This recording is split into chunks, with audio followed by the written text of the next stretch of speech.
అండి 4 రోజుల కిందట అమ్మ వాళ్ళ వీధిలోకి నేరేడు పళ్ళు వచ్చాయి. ఇంక బుట్ట బేరం ఆడేసి అందరూ వంతులేసుకుంటున్నారు. వీధిలో బేరాలు అందరికీ తెలిసినవే కదండి.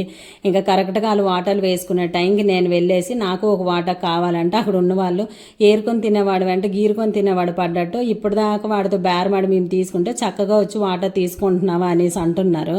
ఆ మాటకు అమ్మ అన్నది వద్దులే అమ్మ నా వాటా తీసుకో అనేసి అంటే అక్కడ ఉన్న వాళ్ళు వద్దులే జోక్ చేసాము ఇస్తాంలే ఒక వాటా అనేసి నాకు ఒక వాటా ఇచ్చారు. తెచ్చేసి ఫ్రిడ్జ్లో పెట్టేసి 4 రోజులు అయిపోయింది. ఇప్పటికీ తినకపోతే పాడైపోతాయేమో అనేసి పిల్లలకి ఇస్తే ఇవేంటి ఇలాగున్నాయి మేము తినము అనేసి అన్నారు.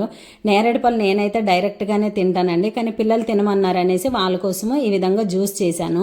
నేరేడు పళ్ళలో సీడ్స్ అన్ని తీసేసి కొద్దిగా పంచదార ఐస్ క్యూబ్స్ వేసి మిక్సీ చేశాను. చూడడానికి అయితే కలర్ఫుల్గా ఉంది, కానీ తాగేటప్పుడు మాత్రం గొంతు దగ్గర కొద్దిగా కసగా అనిపించింది. పిల్లలు ఇదేంటి మమ్మీ ఇలా ఉంది అని అంటే పర్లేదు బాగా ఉంది, టేస్ట్గా ఉంది, నేను కూడా తాగుతున్నాను కదా మీరు తాగేయండి అని చెప్పాను. వీడియో నేస్తే లైక్ చేయండి.